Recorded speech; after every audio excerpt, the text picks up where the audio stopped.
अस्सलाम वालेकुम। Today we are going to start with restrictive lung disease. ठीक है, पिछली वीडियो में हमने ऑब्स्ट्रक्टिव लंग डिजीज़ कर ली थी। अब हम देखेंगे कि रिस्ट्रिक्टिव लंग डिजीज़ में कौन कौन सी आती हैं। मैंने कोशिश की है कि इस पूरे टेबल में जो है वो समराइज़ हो जाए सारे पॉइंट्स। ठीक है, जो जो डिजीज़ हैं इसके अंदर कवर हो जाए।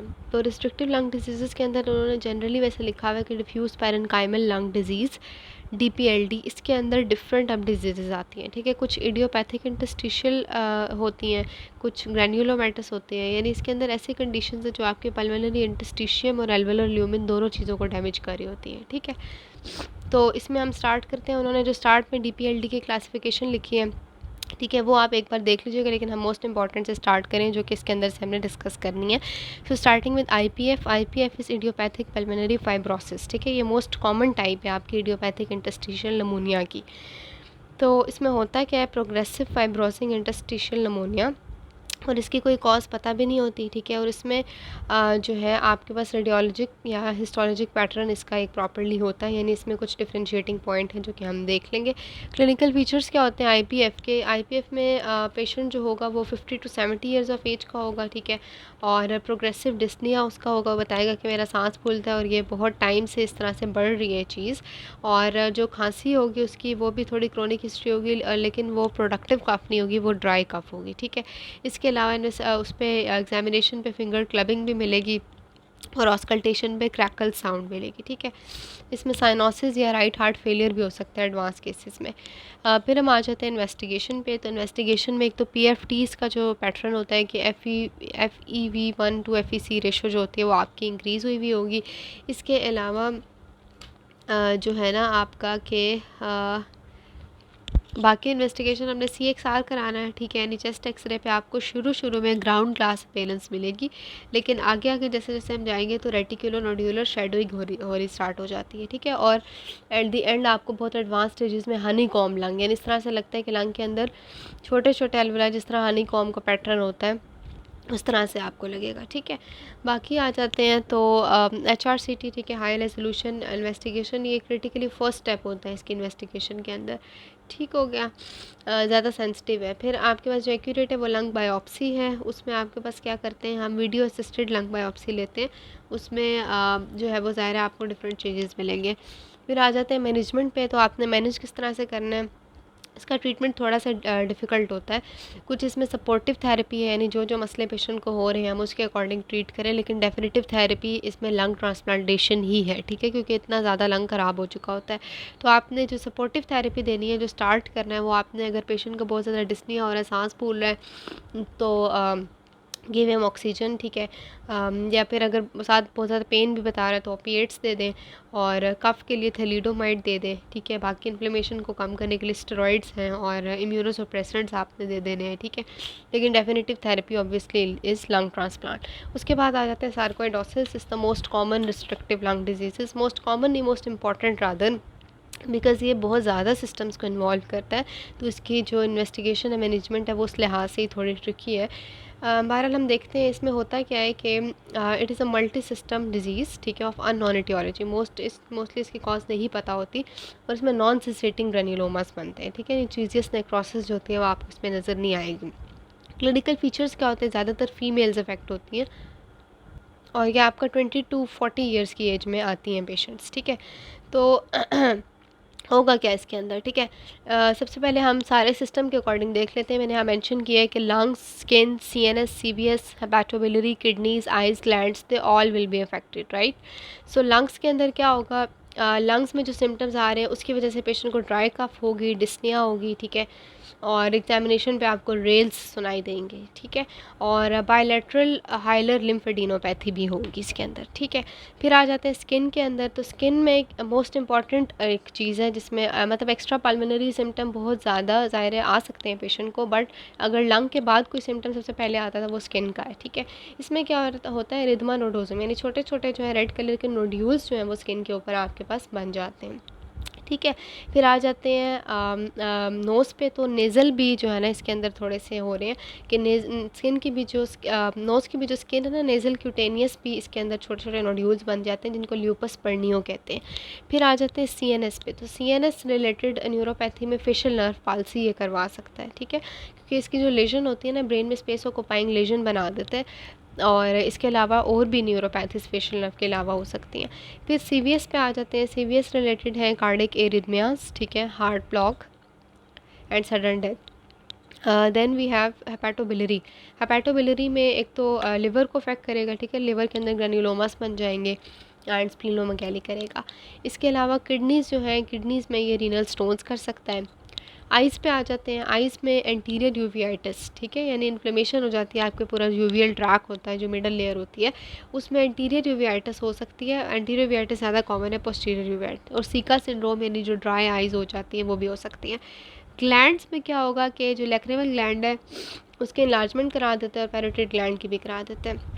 अब उन्होंने कुछ डिजीज़ लिखी हैं उसके इन्वेस्टिगेशन के हिसाब से, लॉफग्रेन सिंड्रोम और हीर फॉल्ट सिंड्रोम।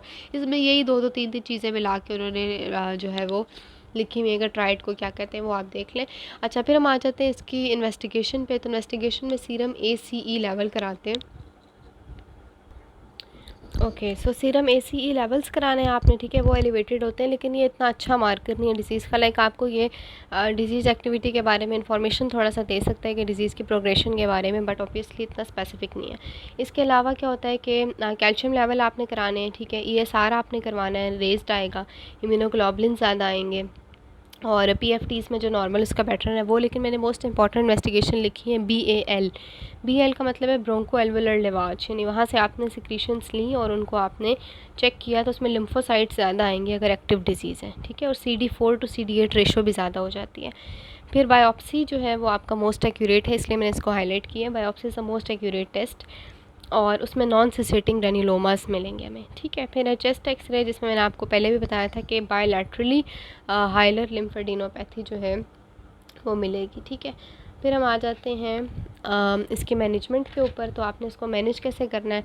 अगर एक्यूट डिजीज़ है तो बेड रेस्ट है और एनसिड्स आपने पेन किलर पेशेंट को दे देने। स्टेरॉइड्स इनिशियली नहीं देते। स्टेरॉइड्स हम तब देते हैं जब कुछ इंडिकेशंस हैं, जैसे अगर पेरेन्काइमल लंग डिजीज़ है, आइज़ इन्वॉल्व हो रही हैं, कैल्शियम लेवल डिरेंज हो रहे हैं, या CNS रीनल या कार्डिक सिम्टम्स आ रहे हैं, तो तब आपने पेशेंट को स्टेरॉइड्स जो हैं वो स्टार्ट कर देने हैं, ठीक हो गया। अच्छा, नेक्स्ट डिजीज़ है हाइपर सेंसिटिविटी निमोनाइटिस।